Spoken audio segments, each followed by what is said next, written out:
أعوذ بالله السميع العليم من الشيطان الرجيم بسم الله الرحمن الرحيم واتقوا الله الذي تساءلون به والأرحام اس اللہ سے ڈرو جس کا واسطہ دے کر تم آپس میں سوال کرتے ہو، اور تمام رشتہ داریوں کے بارے میں ڈرو۔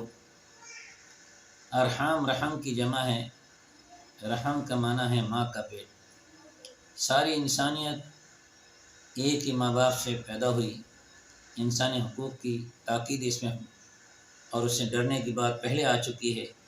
اس آیت میں رشتہ داریوں کے بارے میں ددیال، ننیال، سسرال، جو بھی رشتہ داریاں ہیں اس کے حقوق کے بارے میں اللہ تعالیٰ ڈرا رہے ہیں۔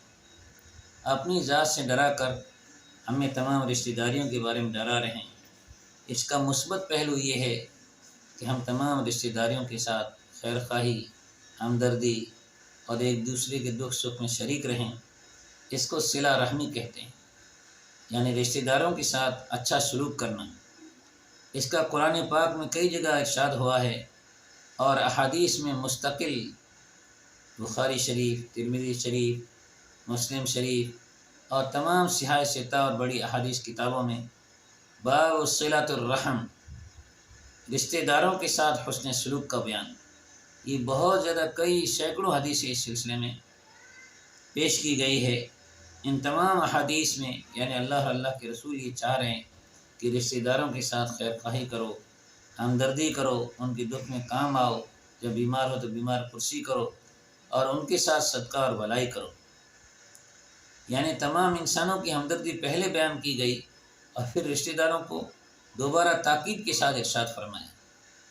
تو رشتہ داری میں انسانیت کا حق بھی شامل ہے اور رشتہ داری کا حق بھی شامل ہے، یعنی رشتہ دار انسان کا ڈبل حق ہے۔ پھر وہ اگر مسلمان ہے تو اس کا تیسرا بھی حق شامل ہو جاتا ہے۔ اتنی تاکید آئی ہے۔ حدیث کا میں مفہوم بتا دوں کہ ایک حدیث میں پیارے آقا نے فرمایا، جو یہ آدمی چاہتا ہو کہ میری رزق میں جو ہے برکت ہو تو وہ رشتہ داروں کے ساتھ خیر خواہی اور ہمدردی کرے، یعنی صلہ رحمی کرے، اور اپنے اور بھی نیک امیدیں چاہتا ہو کہ رشتہ داروں کے ساتھ بھلائی کرے۔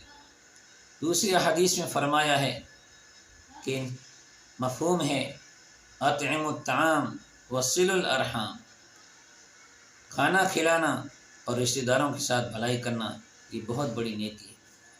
اور ایک تیسری حدیث کا مفہوم ہے کہ عام مسلمان پر صدقہ کرنا ثواب ہے، ایک صدقہ ہے، اور رشتہ دار کے ساتھ صدقہ کرنا ڈبل ثواب ہے، صدقہ بھی ہے اور صلہ رحمی بھی ہے۔ اور اس کے مخالف منفی پہلو سے رشتہ داروں سے تعلق توڑنا یہ بہت خطرناک، اس کے بارے میں وعیدیں ہیں کہ تعلق توڑنے والا جنت میں نہیں جائے گا۔ اور بھی اس کی وعیدیں، یعنی رشتہ توڑنے پر بہت زیادہ وعیدیں ہیں۔ اللہ تعالی ہمیں رشتے جوڑنے والا بنائے، رشتوں کی توڑنے سے ہماری حفاظت فرمائے۔ اور دوسری حدیث کا مفہوم ہے کہ جس قوم میں رشتہ توڑنے والا قاطع رحم ہو اس پر اللہ کی رحمت نہیں نازل ہوتی۔ بہت زیادہ وعید ہے۔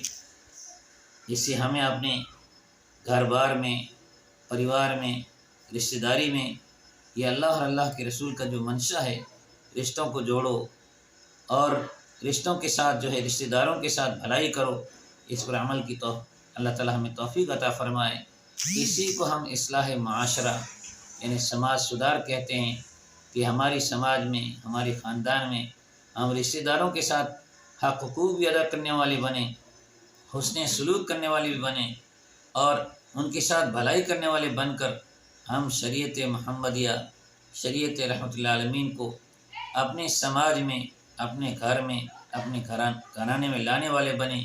یہی پیغام دارالعلوم دیوبند کا ہے، یہی جمعیت علماء ہند کا ہے، یہی امارت شریعہ ہند کا پیغام ہے، یہی سبق ہم امارت شریعہ راجستھان سے سنا رہے ہیں۔ اللہ تعالی ہمیں عمل کی توفیق عطا فرمائے۔ وآخر دعوانا الحمدللہ۔ دوسری حدیث میں بھی ارشاد فرمایا ہے کہ جہاں جس مجلس میں رشتوں کو